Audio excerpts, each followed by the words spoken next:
محبت اور لڈوؤں کا جادو۔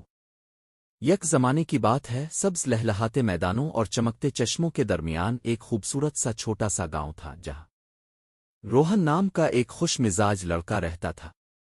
روہن اپنی بے پناہ توانائی، چمکتی آنکھوں اور دل منہ لینے والی مسکراہٹ کے لیے دور دور تک مشہور تھا۔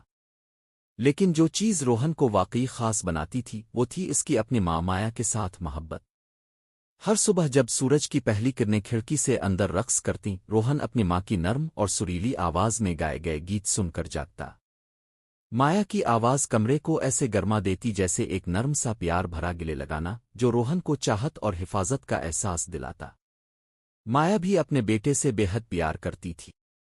وہ اکثر روہن کو دور دراز کی سرزمینوں اور جادوئی مخلوقات کی کہانیاں سناتی جو نسل در نسل چلی آ رہی تھیں۔ جب وہ بولتی تو اس کے الفاظ ایک ایسا تخیلاتی اور حیرت انگیز جہان بانتی جسے روہن کھوجنا پسند کرتا تھا۔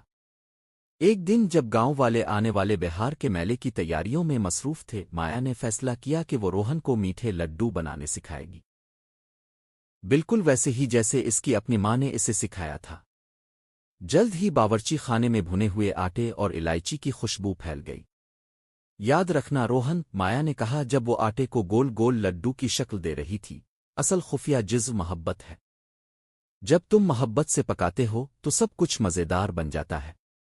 روہن نے جوش سے سر ہلایا اور اپنے ہاتھوں سے میٹھے لڈو بنانا شروع کیے۔ اسے یہ پسند آیا کہ کس طرح وہ ہاتھوں میں گرم اور نرم محسوس ہو رہے تھے۔ دونوں نے مل کر ہنستے کھیلتے کام کیا، آٹا اور خوشبو ان کی ناک اور گالوں تک پہنچ گئی۔ شام ڈھلتے ہی گاؤں کا چوک رنگ برنگی روشنیوں اور خوشگوار موسیقی سے جگمگانے لگا۔ خاندان جمع ہوئے اور فضا پھولوں کی خوشبو اور قہقہوں سے مہک اٹھی۔ روہن اور مایا بھی خوشی میں شریک ہوئے، ان کے ہاتھ میٹھے لڈوؤں سے بھرے ہوئے تھے جنہیں وہ سب میں بانٹ رہے تھے۔